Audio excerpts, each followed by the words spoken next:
We're talking about stuff. Hey everyone, we're gonna take some levels and do some stuff. We'll get in the show in like 5 seconds. People are always complaining about my volume. We're fixing it. But what's You up, sound everyone? really good now. Oh, thank you. You sound great. Thank you. Oh, I hi. think a good person to do. Burns, do you know what mukbang is? I don't really, to be honest. And But I've wanted to Google it when I was listening to another episode of this, but then I just didn't. all right, I think we're good to go. So, hey everyone, welcome to Culture Binge, where we binge on everything going on in the zeitgeist and digest it for you. Jared is out today, so I'm your host, Alec. I'm joined here by Serby. Hi. And today we have a very special guest. He goes by many names, all of which he hates. Dr. Nihilism, the Burninator, hot and sweaty, PhD, my friend, Michael Burns. I like hot and sweaty PhD the best out of those. I hate them all, but I hate that one least, I guess. Good to be here. Yeah. So just a quick shout out to everyone who left us a review on iTunes, Apple Podcasts, whatever they're calling it today. If you want to help other people discover us, definitely leave us a review. Say something nice, say something funny. Make new nicknames for Michael. I'll probably read them. Yeah. So let's just get right into it. I want to talk about what slaps this week and what's chapping everyone's ass. Why don't we start with the guest of honor, Michael Burns? Okay. What slaps for me this week, and I guess this summer, is the TV show American Ninja Warrior. I truly think it's one of the most underrated things on TV. I think it should be America's new pastime as a sport. It's the only professional athletic competition where dirty money is not interfering with things. There's not a bunch of evil corporate sponsorships. You get old people, young people, men, women, tall, short, every type of human competing against each other, with each other, is the best thing ever. And if you're not watching it, you have plenty of time to catch up because we're still in the city finals phase of the 2019 summer season. Has it been great professionalized yet? Like, is there full-time Ninja Warrior? So I think if you're really good at it, so you make money at certain competitions, but I think the deal is it's almost like a athletic influencer thing. If you're good enough, you like can get a bunch of follows and maybe New Balance sponsors you, and then ninja gyms, which is a thing around the country, will like fly you out to do workshops and events and like meet the kids. But a lot of the best ninjas they like run their own nonprofits. They do all this good stuff in the world. They're just the Wow. best. They're the best. It's sounds- very wholesome. It It's is wholesome. wholesome. Yeah, and I really like when people get really good at things that serve no purpose in the world, but they kind of None. understand. Like nobody's like I feel like professional sports, it's a career, and it's a pastime, and it's kind of for a reason. But Ninja Warrior is clearly for no reason other than just to like jump over a specific thing in a specific way, and I appreciate that. Yeah, I mean it's Like it's people absurd. who are really It's good at useless. speed runs at Mario. Yeah, it's like that, but with life. I really like that it's anybody, like any like short, tall, young, old. I really like that. I think that's such a nice way to represent everybody. It's really nice in that way, and then they all love each other so much. So like you'll Yeah. see when one person's running the course, all the other ninjas, which is the only part I don't like that we call them ninjas, but that's a whole other thing. But they like stand on the sideline and they wear each other's like shirts with their like funny nicknames on them, and everyone has nicknames. So there's all these different, the blank ninja, which is pretty fun. But yeah, so I think it slaps. People should watch it. It's fun. What chaps your ass? This is a little too general, but I got to say it. Summer chaps my ass. I think Because you're a hot and sweaty PhD. well, because I'm a hot and sweaty PhD. Damn it. But no, okay. Why is summer good other than the fact that our entire childhood we're forced to think that summer is good because we don't have to go to school during that time? But then when you don't go to school anymore, what is good about this time of year? Going outside and vitamin D. Well, that's what spring and autumn are for, right? Yeah, spring is the better season. Autumn, maybe second.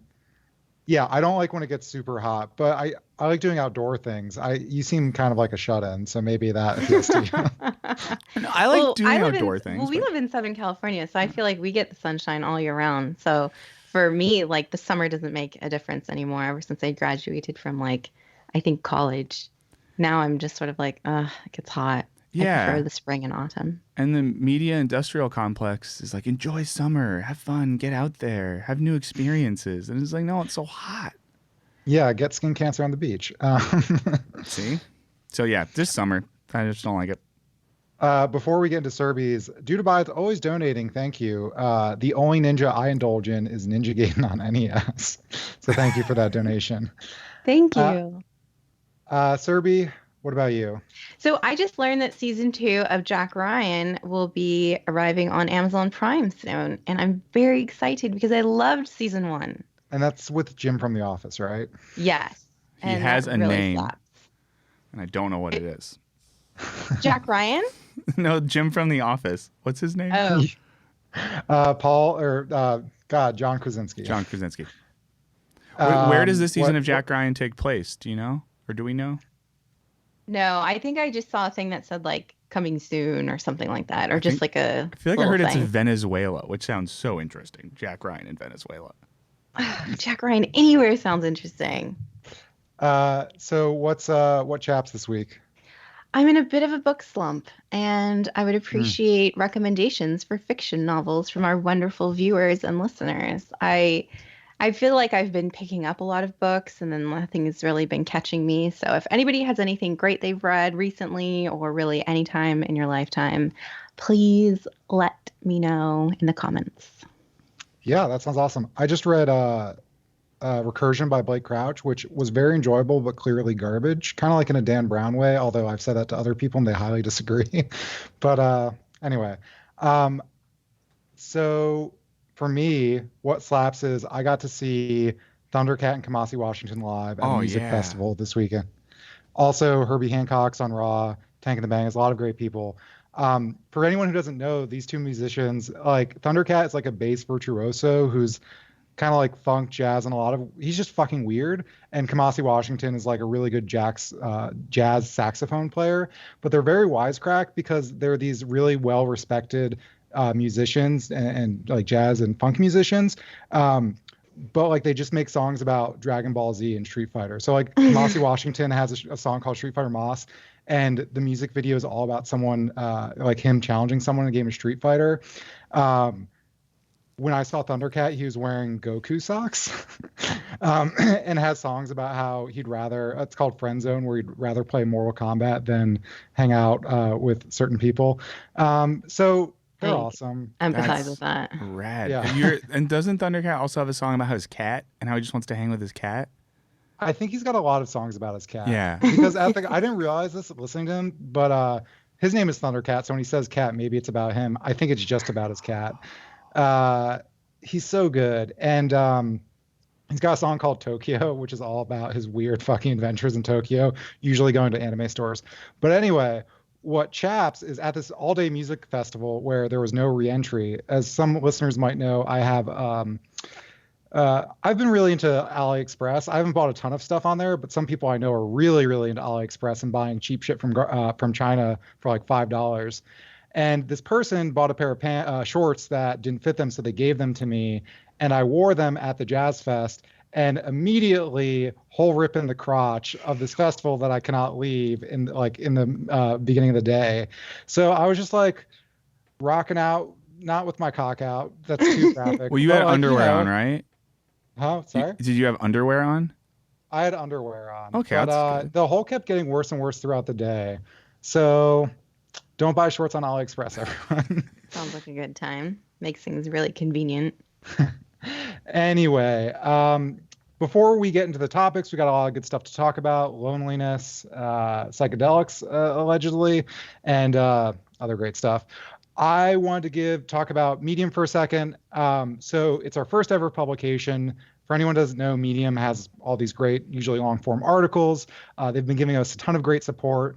If it's a little hard to watch videos at work or you feel awkward watching Jared while you poop, it's the perfect solution for your Wisecrack fix. We've got a philosophical investigation of the "Are Pop-Tarts a Sandwich" debate. We've got a deep dive into Japanese toilet culture that are already out. You can read those right now. And we've got some great stuff coming this week. Jared has a piece on Once Upon a Time in Hollywood that we're still working on. That should be out by Friday.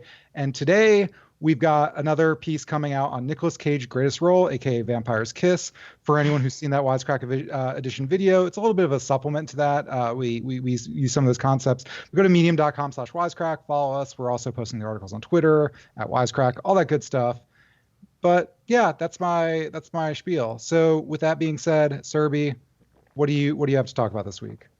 Well, I have to talk about lonely millennials, but first I want to say how exciting that is about Medium. And congratulations, Alec. I know you've been working really hard on that, so Oh, wonderful. thank you. That's really cool. So I want to talk about lonely millennials this week. Recently, YouGov, which is a polling and market research company, found that 30% of millennials say they feel lonely, which is the highest percentage of all of the generations surveyed. And here are some other findings from the survey. 22% said they have zero friends. 27% said they have no close friends. 30% said they have no best friends. 25% said they have no acquaintances. So this study didn't look at the emerging Gen Z, but there are other studies that have found that Gen Z has even higher levels of loneliness than millennials. And I was really, really sad reading this article and looking through these findings on this survey because it seems like millennials and Gen Z are the two generations that grew up with the internet. We grew up with social media. So we're super connected, but we're lonely. And why is that? I mean, it seems like we could easily send an email to somebody or follow someone on Twitter or find their email address or whatever, but we don't have friends. I don't know. It made me really sad. And I started to think about myself. And I've always been the type of person who has a lot of acquaintances, but very few close friends, mostly because I'm just intensely private. But I don't feel lonely, mostly just because it's not really my personality to like feel loneliness if I'm not surrounded by people. But I've talked to other people who have said that they're lonely, that they don't have friends and they don't know how to make friends. And even with the internet, they don't feel comfortable going to meetups or finding groups or doing things like that. I don't know. What do you think? Why are millennials so lonely given the internet and social media? How lonely on a scale of 0 to 10 are you, Mike Burns? Oh, 1 to 10. I'm probably like a 6 or a 7. So pretty lonely. No, wait. Oh, 10's the lonely. Sorry. I assumed 10 was like good. So 10 was like socially connected and thriving. So, okay. So if it's the other way, probably 3 or 4. But I don't know. Okay. I like live with a partner, and that keeps you kind of not lonely. And I don't have a lot of friends, but my 2 best friends in the world coincidentally live in the same city as me. So I got very lucky. That helps. Yeah. How about you, Alec? I also live with my partner, so that helps. Although, like, not that I feel lonely, but I definitely I definitely understand the sentiment because I have a lot of like close friends who have moved elsewhere, and we're all very bad at communicating. It's not my fault. It's not their fault. So it'll be like if I'm in the town or they come to New York, we're immediate best friends again, but we don't really G-chat with each other because I'm terrible at it, and I'm sure they are too. And then like in New York, I'd say like I have a group of like 5 friends that I really like, and any more than that is just too much work for me. But like I could totally see like if those friends move away, I'm pretty much screwed because yeah, do I want to put the effort into going into meetups or something like that? So like really sympathetic to that. I have a question. I'm just curious. Do any of us live in our hometown? I do. Okay. Because I always think about that with this too. I think there's a ton to talk about in terms of technology, but it also seems like another generational shift is, I don't know, like I know my parents' generation and a lot of people that are a bit older, like you kind of stayed in your same town or around there. And I feel like the level of mobility in younger people, especially like middle class younger people nowadays, is pretty insane in terms of how quickly people are like fracturing, moving to different places, and I guess not maintaining long-term social bonds.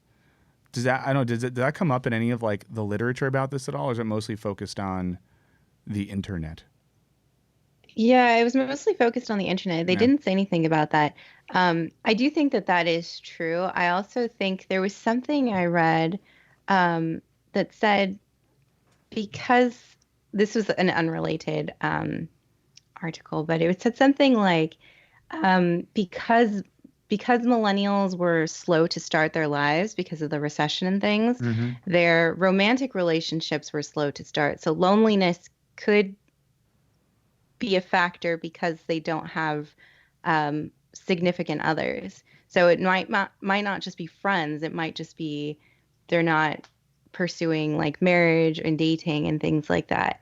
Also, there was something that said that it could be an increase in depression. So it may not just be about like friends, like, oh, I didn't stay in my hometown, or oh, the social media or whatever. It could just be external factors like student loan debt, lack of career progression that could increase depression, which increases loneliness. Yeah, I know. Right, I like if you're depression. depressed and don't want to leave the house, Yeah. you're not gonna.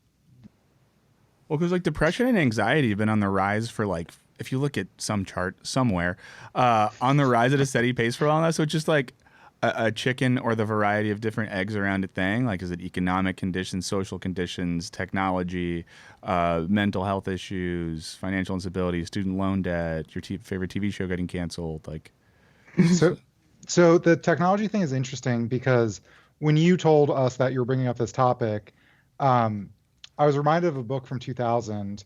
And then as I dug a little bit on Wikipedia, because I haven't read about this book or the book in a very long time. So in 2000, there was a book called Bowling Alone by Robert Putnam. Have either of you heard about that? No. yeah, I read that in college. I think people have been complaining about loneliness, as I'll get to in a second, for at least a century. Now, I'm not saying it's not rising, as these polls suggest, but it is interesting that like the narrative is kind of the same. So Robert Putnam, he was making a very specific argument, but this is from the Wikipedia article. Quote, to illustrate why the decline in Americans' membership in social organizations is problematic to democracy, Putnam uses bowling as an example. Although the number of people who bowl has increased in the last 20 years, the number of people who bowl in leagues has decreased. If people bowl alone, they do not participate in social interaction and civic discussions that might occur in a league environment. So the overall point is that regardless of what the organization is, let's say even like political parties, like local organizations, the what do they call the friars, any of those weird social clubs, people are just like leaving them en masse, or they were at the time. And he says that that's bad for democracy because our social bonds is kind of how on a local level democracy works. We talk to people, we form opinions and blah, blah, blah. And now we're just on Facebook. So Putnam also suggests that technology is the cause of this individualizing people through leisure activities like television and the internet. And he suspected that virtual reality helmets will carry this further in the future. So good job, Robert Putnam. But then as I was reading about this a little more, one of the criticisms was that essentially the same argument was made around 1925 in something called the Middletown Studies. So this is a place in Indiana where these sociologists had followed people from 1890 to 1925. And instead of TV and internet, they were talking about radio and cars. So they talk about the decline in participation in book clubs, public lectures, and fine arts, which are these social activities. And instead, people are driving their cars by themselves. They're listening to the radio. And, you know, if you read any philosophy from like the early 1900s, like everyone's always talking about how the new economy is atomizing people, it is alienating people. So yeah, I don't know. What do you guys think about that? Well, just to like be too on brand for a second, I think it's like 1841, Soren Kierkegaard talked about this in terms of, I know, I hate it, a Danish philosopher, no one should read him, Sorry, I literally just spit out my water. Right. But he just wrote about like the media culture in, you know, middle 19th century Denmark, basically making the point that rather than people talking, interacting, hanging out together, forming opinions, building bonds, now we have these papers you can read so you can sit alone, an opinion is given to you, and rather than like interacting with ideas, we just kind of like accept a thing. So yeah, people have been thinking about this for a while, how the technologies of their time pull us away from interacting with others and ideas and just kind of like consuming and becoming more individualistic. So that's interesting because I think there was a study that baby boomers, Gen X, millennials, and Gen Z, it showed that there was like a steady decline in like social engagement and social interaction. So that is true. Like everything that the two of you said, it does is reflected in studies. Yeah, I think maybe it's been technology's fault for a long time, but technology is getting better and better. Like you think about the internet, it creates these online communities that are solely created around like profit points. Like getting people angry about specific news items is very profitable. Therefore, we can make a Facebook page where people can all scream about the same thing. And that's a lot different than like the town hall that you used to go to, where sure, like people would scream at each other, but at least like you knew everyone. And they're like the anonymity of the internet often drives like a lot of weird and inhuman behavior. I always think about like Twitter and like a good metric of whether or not you're being an asshole on Twitter is, would you say this to a real person even if you hated them? And the answer is like no. Like you wouldn't fucking walk up to some stranger and be like, hey, you're a piece of shit and I hate you. Sometimes you would, but you know, even though the interaction is a little bit different. And I think a big problem today is like clubs or just ways of social engagement are being replaced by these specific points. Like we don't necessarily meet people because it's all like mediated through Tinder or Grindr or Meetup.com. Meetup.com sounds great, by the way. I've never been on it, but the concept is A++. Yeah. Well, I thought about this. I have a friend, and hopefully I can mention in the abstract politics, but a friend who's working on a political campaign for a person, and they had an initial meetup, and most people that showed up were either like in their 60s and 70s or 20s and 30s. Following that meetup, they've been trying to get people to like do stuff. The 60s and 70-year-olds show up, and they're like, oh, we should canvas phone bake, maybe do an event. One guy was like, I have a sign. We could go to the freeway and I'll hold the sign over the freeway so cars see it. I'm not trying to make fun. That's like dope. And all the young people are like, I'm so excited to get involved too. Like, can I do social media? Can you emails? Like, but everything they want to do doesn't involve, no one wants to like go talk to people or do anything on the ground. That whole generation is just like, that we're a part of, wants to like be on their screen and use that as a medium of political engagement, where an older generation is like, yeah, I got to go talk to people. I've worked on political campaigns, and like talking to people is, I believe, empirically the most effective way to get someone to vote. Even like if it's not a campaign, like for instance, about specific hot button issues, they've done studies where if like a person shows up at your door and talks to you about their experience about that issue, that person is like more likely to come around to that idea than, you know, hitting them with a cold call or anything. But I have worked on various, I'll just say, political campaigns when I was much younger, and I fucking hated them because I am one of these millennials who, I understand that knocking on doors is literally the best thing you could do, but I hate interacting with strangers, so it felt like pulling teeth, and I would just, that might have been the worst job I've ever had. I wasn't getting paid, but it was still the worst job because literally minute by minute, like, how many more people do I have to talk to? And it's terrible, but I'm a symptom of my generation. I can empathize with that. I know that personal interaction, human interaction is extremely effective, but I couldn't bring myself to do that. I would find it very exhausting and tiring. And if anything, I would just find it very weird to like go to somebody's house uninvited and be like, can I talk to you about your politics? I also hate violating people's personal space. Well, yeah, like it feels very invasive. Yeah, so calling someone on the actual phone feels weird enough that you know. Like calling someone who you love, who would like do anything for you, you feel like you're intrusive.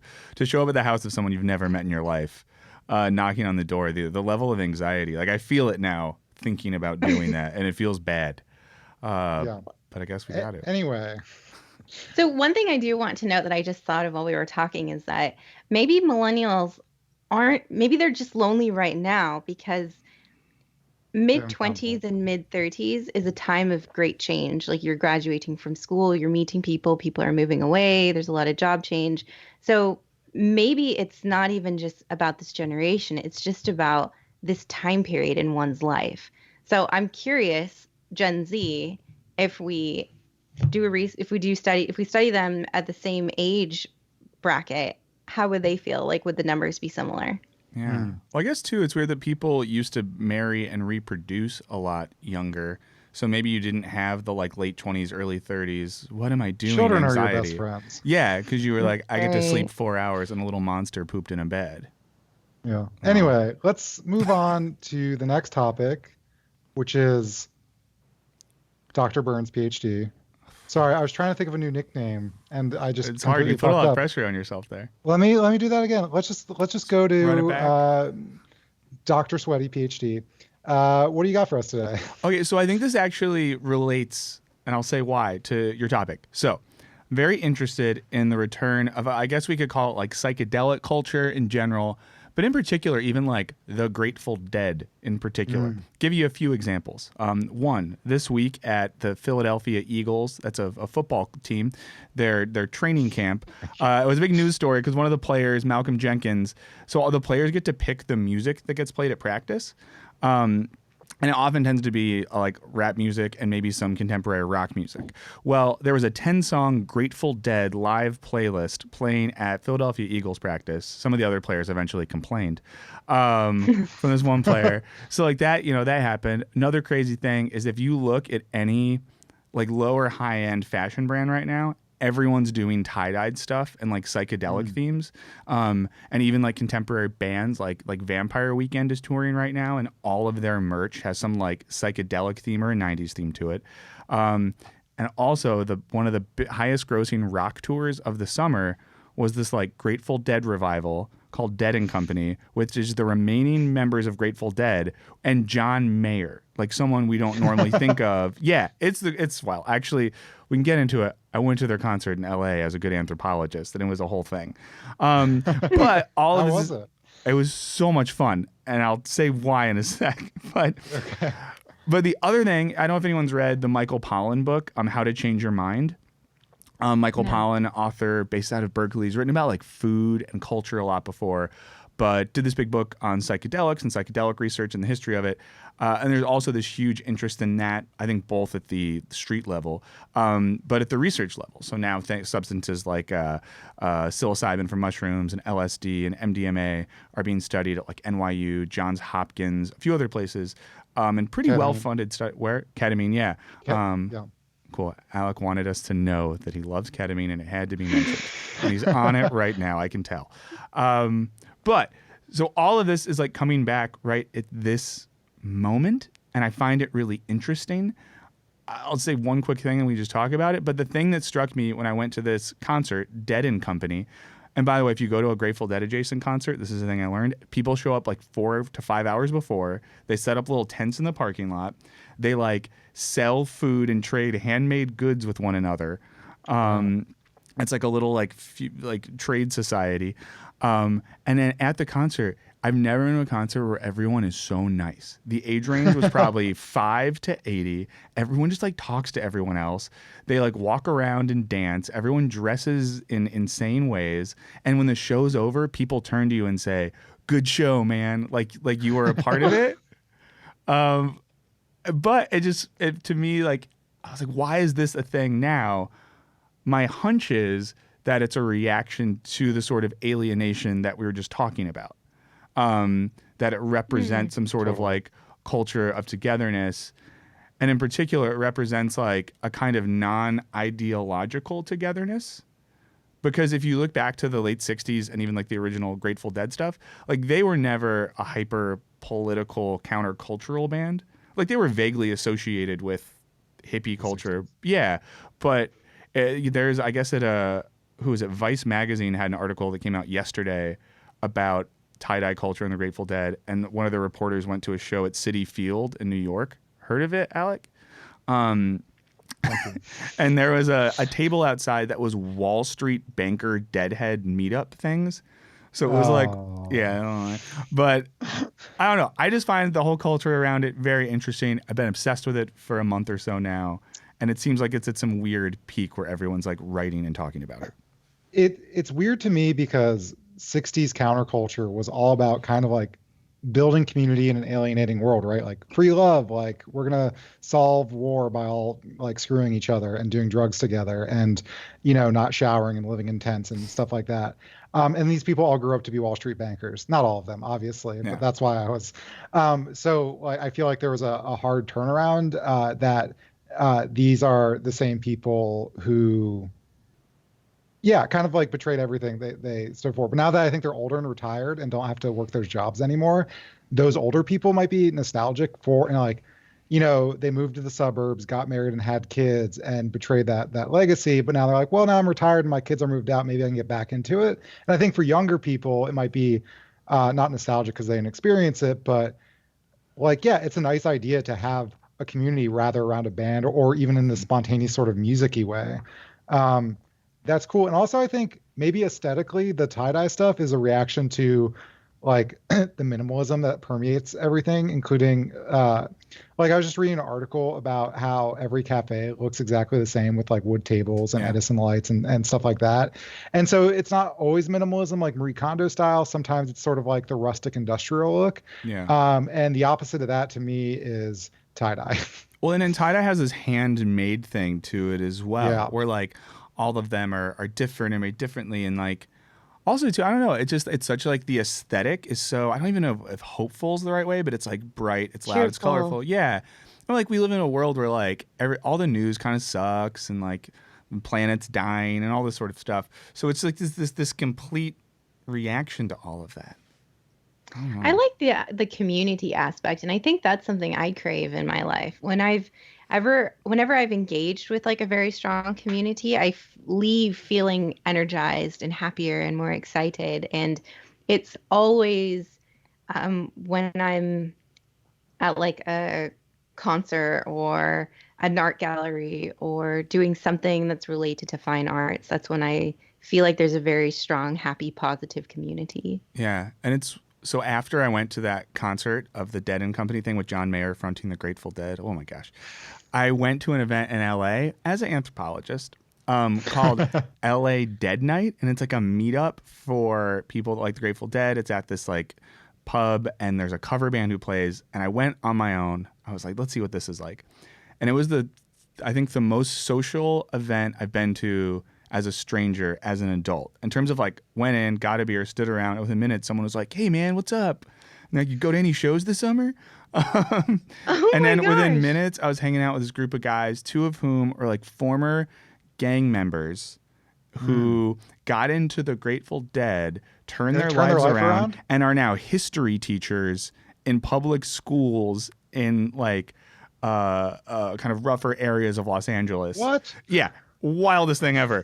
And it was just the craziest thing. And like a very diverse crowd as well. I mean, obviously like as white as you would think, but also not as much. Like there was more diversity in the Grateful Dead crowd than I thought. But like I can't think of another place I could go other than maybe a really enthusiastic church where strangers would just like talk to you.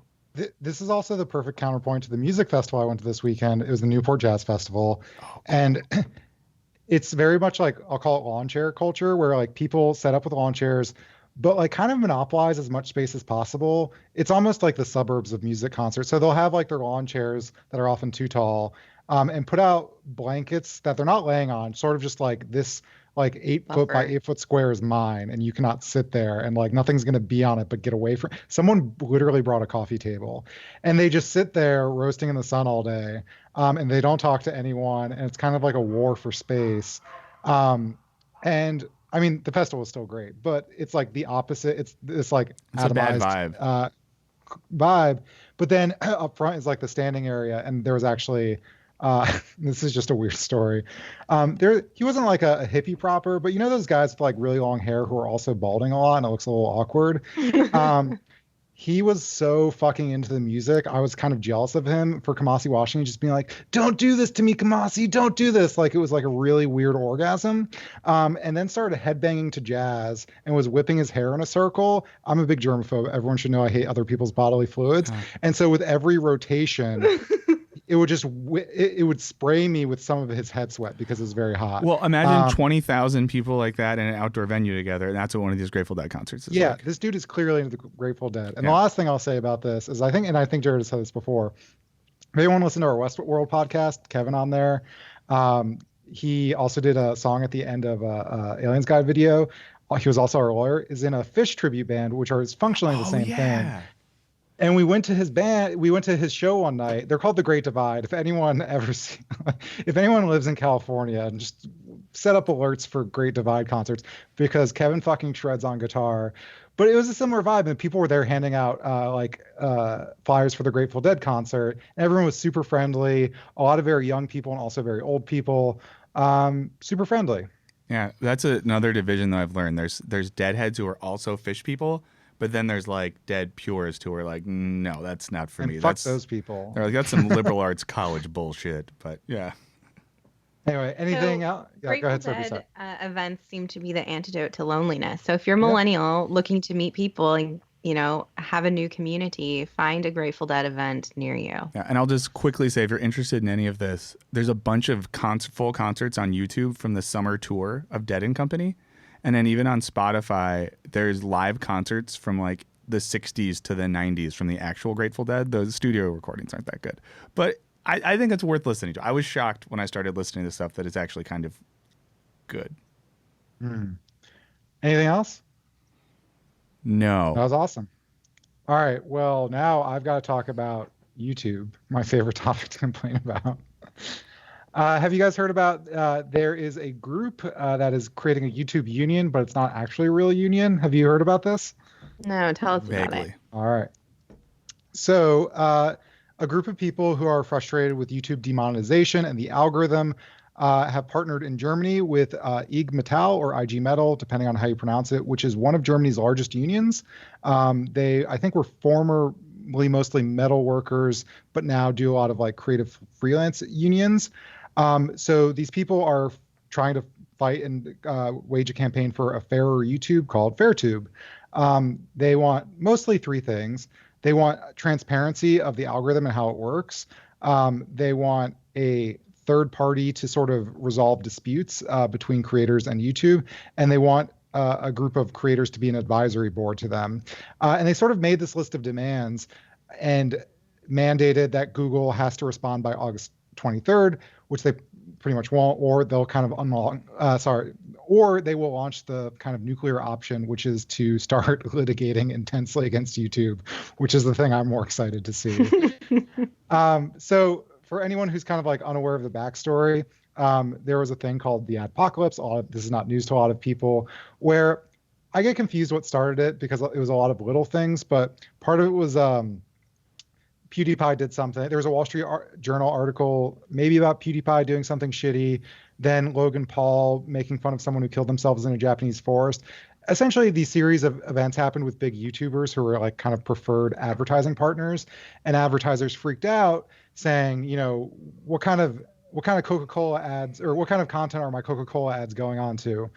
So YouTube started cracking down and kind of giving advertisers allegedly more control over what kind of content their ads appear on, creating new categories, demonetizing things, partially demonetizing things, which means it's ineligible for revenue.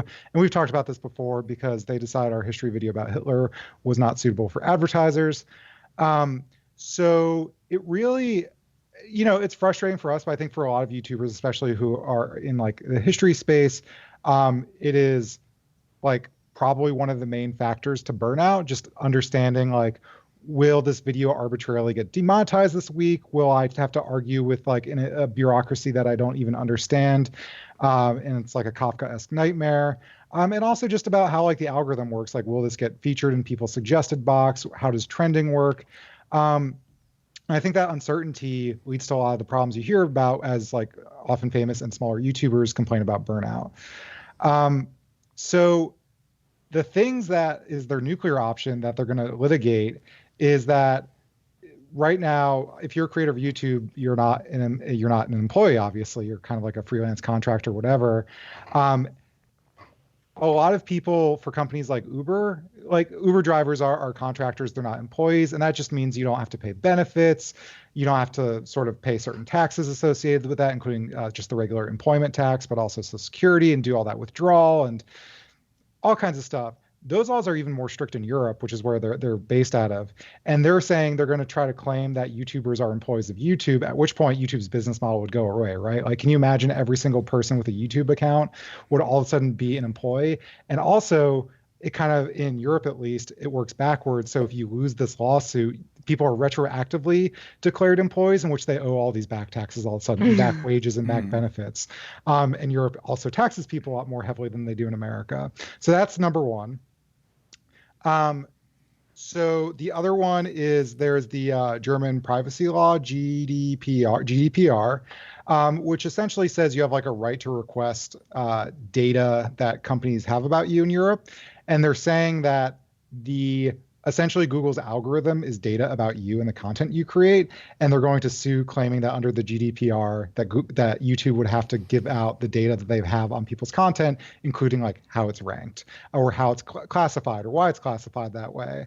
And if you're in violation of the GDPR, there's like huge fines totaling up to like 4% of revenue, I think, for each infraction, which there's probably a bunch. What do you guys think about this? I really like that they're so passionate and they're trying to mobilize and do something. I mean, that's really interesting. I don't think anything will come of it, but I'm excited for them. Yeah. Well, the thing that makes me hopeful is that like Ig Mittal is like a very large and powerful union, I believe, who probably has the good lawyers. Like if this were like Kevin, our former lawyer, who just decided on a whim to sue Google, he's not going to win. But like these are people also with armies of lawyers to match YouTube's armies of lawyers. Yeah, I mean, it just brings up the interesting point about how we treat a platform and the relationship of like creators to the platform and consumers to the platform. Because in the same way that Uber and Lyft will make the argument like we're not providing a service, we simply provide a platform by which a driver who's an independent contractor can connect with someone who wants a ride. And that gives them that weird like legal gray area. Mm-hmm. Obviously, creating on YouTube isn't the same as creating television content or something like that, because the TV networks aren't platforms. They're for-profit companies that hire people intentionally to do stuff. So I think like something's going to happen with platforms in general. And it seems like this, like you just brought up, like in Europe, there's a reason why Lyft and Uber isn't expensive. And if you're like drunk in Berlin and order an Uber, the next day you'll see a charge that upsets you. Hypothetically. Wait, they are cheap or are expensive? Or are expensive. It's basically like taxi prices, which is good because the drivers get paid a lot. Yeah. But because they treat it like a place of labor. So then it brings up the question of like, are people that put stuff on YouTube all laborers? And do we classify someone that has a successful YouTube channel or brand at the same level as like, I don't know, a kid that does rants about its dad not letting it play with slime or something? That's what kids are ranting about, clearly. My finger is on the pulse of the youth. This is what we care about as young people in this country. But no, it's such a weird like political, economic, like gray area. And it seems like until there's some major legislation in Europe or here, I don't know, but I can't see it going away where they win.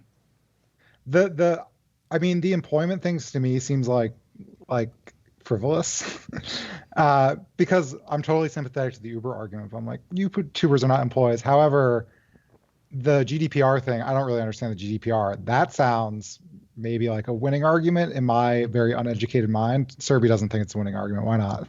No, I don't think so. I have to deal with GDPR stuff at work. And I don't think that like looking at one's data in terms of like algorithm and how things are ranked would be a GDPR violation. But I don't know that much about GDPR, so it's possible that it could, but from my understanding, I don't think it would. Yeah, and if any lawyers are listening to this, let's send us an email. Did anyone watch that documentary? It's like The Great Hack or something like that on Netflix. I've heard about the Cambridge Analytica thing. And there's a New York-based, I think like a new school professor who does like digital culture stuff, and he sued Facebook for his data, and the trial like went up in a European court, and he didn't get it. Wait, what professor was this? He's a guy. He's a tall white man. Did you say the new school though? Yeah, I don't know. Do I know him? I don't know. He seems like someone you would have studied with. We have an alumnus of that institution on your screen and in your ears right now. But no, it was interesting. But like this guy basically sued for his data from Facebook. It was a drawn out thing, and he didn't get it.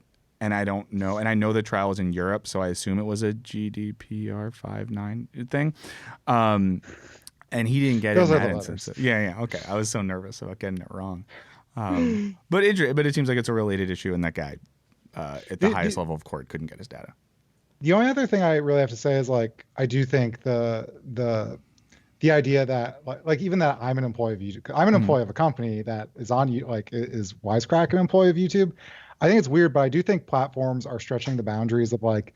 I also wonder maybe we typically think of contractors who are people who they do their own thing. They have lots of different clients.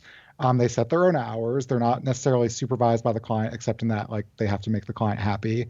And they have like freedom, and that's why contractor laws are written the way they are. And there's kind of pros and cons. And then there's employees who get supervised, show up into office, et cetera, et cetera.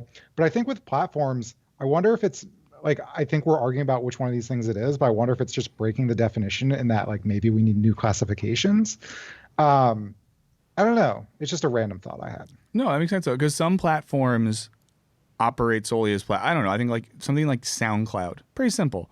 It's a platform. SoundCloud rappers are all employees of SoundCloud. Yeah, but it's like, hey, you're a kid that makes really slow tempo rap music in your basement. Put it on this website. People can listen to it. Great. I don't think there's like, and I know there's some levels of monetization there, but they don't really act like a business. But then there's other platforms that totally operate like a business. Like Uber and Lyft are just, it's a taxi company. Hiding under the guise of like, no, we're just a platform. And YouTube, we're technology, man. Yeah, YouTube seems like it's in a weird middle space, because I could see in some senses how it's like a SoundCloud. Hey, here's a free space to put the stuff you made up. Maybe people will watch it, maybe they won't. But for other people, it's like the taxi service for creating shows or movies or whatever it might be. So it just, right. I always wonder how long. It just seems like YouTube eventually might have to pick a side. Are you more on the like a SoundCloud type thing, or are you just pissing off taxi unions?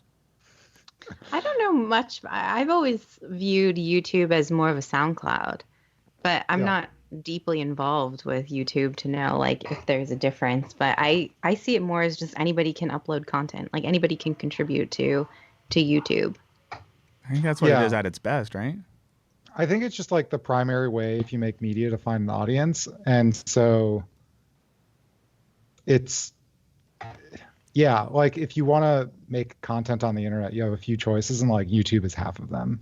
And so it feels weird that like our primary means of like media, like, you know, outside of Netflix and cable TV and like some podcast, it's like all dictated by this one company. But anyway, I think we should, unless anyone wants to add anything, we should get into the mailbag. Let's mailbag it. We have a couple of voicemails first. I don't remember the number actually. There's something elf cut. If somebody in the studio room wants to message me, I will read it. But why don't you play that first one about funerals? Okay, hit and play. Hey, Wisecrack. My name is Tanner, and I'm just calling regarding Culture Binge. Recently, I saw you guys had talk about live streaming funerals, and I wanted to share an experience that I had. I actually was requested to videotape a funeral as a local videographer. A gentleman who passed away actually had relatives in Africa, and they originally wanted the body sent back there for a service and burial, but the family here just couldn't make it happen ultimately, and so they actually videotape it, and I did put it up on YouTube, but it was private, or at least only they had the link to it. And, you know, they ultimately were really appreciative. And I think the live streaming, I also did a video at a funeral home that offered live streaming, and it's definitely more like a security camera setup from what I could tell. Wise of, like, people tuning in, I don't know if they can comment or not. That's probably, you know, better ask the funeral home. They would probably know some more specifics on that. But I thought it was really interesting that was an option, and I think for people who can't attend, it's a really important option. You know, whether the person that can't attend be stuck at home or be in another country, I think it's really, good to have that for people who need it. And wow. Yeah, so I don't know if you saw this, but companies are now live streaming funerals, but yeah, thanks for that email. I think that's like the primary use case is people can't access them. But yeah, what do you think, Mike? I think you should be able to, and I guess this is maybe unfairly culturally specific. I think like streaming a wake or a memorial service makes sense to me. Streaming an actual funeral service that's some sort of like consecration of a dead body or ashes in a religious thing. I don't know. To me, that seems like maybe more private. And I feel like if I couldn't go to a family member's funeral, I would love to watch a wake where people are like telling stories and like, I don't know, like a more celebratory thing.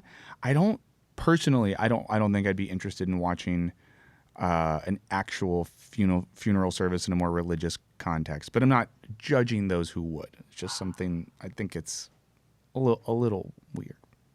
I think it's a good option for people, like if they can't make it for health reasons or travel restrictions or something. I don't see the bad part of it. It may not be for me, but I don't see it as I don't see it as something that like should be looked down upon or like very like a strange thing. I think it's a good use of technology, if anything. So if somebody wants to leave us a voicemail, sorry for this delay, it's 1-213-534-8807, 213-534-8807. The next voicemail is about, we were talking about Jewel apologizing for addicting kids to nicotine. Why don't we play that voicemail? Great. Hey, Wisecrack. I just wanted to bring up the companies that try to apologize for whatever they may have done wrong. Something that I think you guys might find interesting is there is a way to do it without spending money on the company's behalf. A little company named Hello Games made a game back in 2016 named No Man's Sky. And the community went from absolutely hating them because they had promised too much or the fans thought there was going to be more in it than there was going to be, to absolutely loving the game and actually raising money to buy a billboard to thank Hello Games in the United Kingdom. Definitely look into it. Thanks. Yeah, I remember that. It feels, I'm glad that they sort of turn their shit around, and that seems, it's like the punishment fits the crime. Like you made a shitty game and overpromised, and now you have to fix that game. I think when it comes to, like, yeah, it depends. Like, did you spill a bunch of oil in the Gulf of Mexico? Did you addict a bunch of kids to e-cigarettes? I think those are all different scales, but I think, like, yeah, that's a great example. Yeah. Anything? All right. Why don't we get into the actual emails? If anyone wants to send us an email, you can email culturebinge@wisecrack.co. We will read some of them. We will abridge some of them, but we really appreciate them. But we read every single one because they come to us. So we read them. So email a lot because I don't want them to ever get to sleep. So email constantly, and you'll see them break down psychologically in coming weeks. I'm excited to watch. Should I read the first one? Yeah, what do we have, Dr. Swettenstein? Okay. That was great. So this is from, I assume this name is pronounced Rainy. That's an awesome name. I do wish you all given more time to discussing Marie Kondo. I hate the positivity movement and find it to be more damaging than suffering through out-and-out depression, which I have in the past and still go through in cycles. That being said, Marie Kondo actually reads pretty authentic to me. I think Marie Kondo's methods often get eclipsed by the minimalist movement, and I can totally see why. Like you said, it's all about being clean and having white walls or whatever, but I think the true spirit is really just about being respectful of what you have. If everyone has a spirit, then hoarding can really be seen as an abandonment of things that once brought you joy but now bring you guilt when you think of throwing it out. As someone who suffers from a people-pleasing personality, I found it to be liberating to be able to put myself first and not hold on to gifts that I don't use because they were given to me by other people and therefore I had to keep them. Also, I can recognize that it does take a certain amount of privilege to say, I don't need that and I can get rid of it. But also, took the opportunity to see how I can repurpose something to bring me joy once again. Also, Alec is right. Her folding method is boss. Anyways, I look forward to continuously binging more of your episodes. Thanks for reading my word vomit. Sincerely, Rainy. I'm the one who picks the emails, so if anyone ever says Alec is right in an email, it always gets read. I really like that email, and I especially like the line and the gentle reminder that this is a movement to be respectful of the things that we own. And I think it's so easy to be wasteful and not respectful and be appreciative of things. And I remember this episode, I was hating on Marie Kondo quite a bit, but I like that's a thing. Like she looks at everything as it doesn't bring you joy. That's not the term that I would use, but I would maybe think of something different. Like, is this something that I should respect and keep, or is this something that I can let go and donate? when I throw things out now, I thank them, and it started ironically, but now I think it's 100% unironic. Yeah, and I think there's this writer, Leah Finnegan, who I think is the editor for The Outline, an online publication that has an old column. I think it was on Gawker or something that was called something like "You Should Throw Shit Out." And it was like a very short column just about like why throwing stuff away is good. So if anyone likes that idea but doesn't like the sort of maybe spirituality of the Marie Kondo thing, read that Leah Finnegan thing. It might be more your vibe. Thank you for recommending that. I'm going to check it out. Yeah. What's next? Next, this is from Maria. Hi, Wisecrack. Thanks for some awesome videos and podcast. You recently talked about streaming services, and Alec mentioned the music industry. I just wanted to add a short comment on the positive effects of Spotify and other music streaming services. I live in Denmark. Great country. And we have some really great musicians here. But Denmark is also a very small market, only 5 million people. So most Danish musicians tend to stop producing music in Danish once they grow big enough to hit the international market. That is until Spotify. Because of the cost of CDs and distribution, it just wasn't feasible before to produce music in both Danish and English. But nowadays, a musician can just as easily produce an album with songs in both languages because listeners don't actually have to purchase the album and are thus less likely to be scared away by the sound of our strange language. It is. Obviously, Danish is not a dying language, and we're pretty privileged because our level of English is quite high, evidenced by this email. But imagine the effect on minority languages that are actually in danger of being forgotten. Just a fun fact. Thanks for making so much great content. See you guys on YouTube. Winky face. Best, Maria. Thanks, Oh, that Maria. was nice. Thank you for sharing that. That's a really cool point that like Spotify creates more room for smaller countries to have music in their indigenous language. Mm-hmm. Prevents languages from being lost, like culture from being like whitewashed. I really like it. Yeah. That's really What else fun. do we have? Oh, okay. This is from Lena. I'm assuming Lena Dunham. No last name, but we'll assume. Hey, Wisecrack. I wanted to comment on the Netflix losing its subscribers thing. I'm from a quote-unquote developing country, Serbia, where piracy is the norm. There was practically no way to see some of the shows like The Office, House of Cards, anything popular ever without Pirate Bay. So everyone jumped on the Netflix bandwagon as soon as they could. What started happening this year, though, is Netflix started curating content based on the country the person is streaming in, much like the TV cable networks are, resulting in me no longer being able to watch series like The Office or even some random movies like Gran Torino. I increasingly find myself searching for shows and movies that Google said are on Netflix, yet are nowhere to be found. Not to say that there isn't enough content on there to binge, it's just that I still have to resort to pirating shows and movies that I am technically paying for. It just makes me wonder how many of those lost subscribers are international users being pissed off that they can't watch shows that they loved just a couple of months ago. Love everything you do. Lena, P.S. Whatever happened with The Film Tourist? It was the best ever. Aw. Bravo, Lena. That's so nice. So I've heard from a few people who live in Serbia about the same thing, and they've all talked about how frustrating it is. And I now watch pirated content from a Serbian guy who is like this like pirating master, and it's amazing. I get everything now. Wait, can Lena not use, and I don't know a lot about technology, would a VPN help solve this? I think so. Although sometimes websites will block VPNs, but that's where my knowledge stops. Yeah. I will. Yeah. I just know when I lived in Europe for a bit, I would use a VPN to be in America to watch American things sometimes, and that worked. And I'm very bad at Yeah. computers, so You don't understand computers. no. I will say about The Film Tourist, we made it as a pilot. It's probably one of the things we're most proud about. It's like top 5, definitely. It was just really expensive, and we've been trying to essentially as soon as Netflix cough, or like anyone comes on, is like, hey, we'd love to produce a series, and here's a pile of money, we'll keep making it. But it's kind of not. I think we knew from the start, or quickly found out that it wasn't the most affordable show to make. It takes a ton of work, and yeah, we're still looking for a home or a way to keep making it. So if that was Lena Dunham from Serbia, call some of your Hollywood connections. Is the answer. The last email here is from Ryan. Yeah. Rion. I think that's, you still say it, Ryan? That's great names, everyone. Last episode, you commented on Elon Musk's Neuralink. That got me thinking.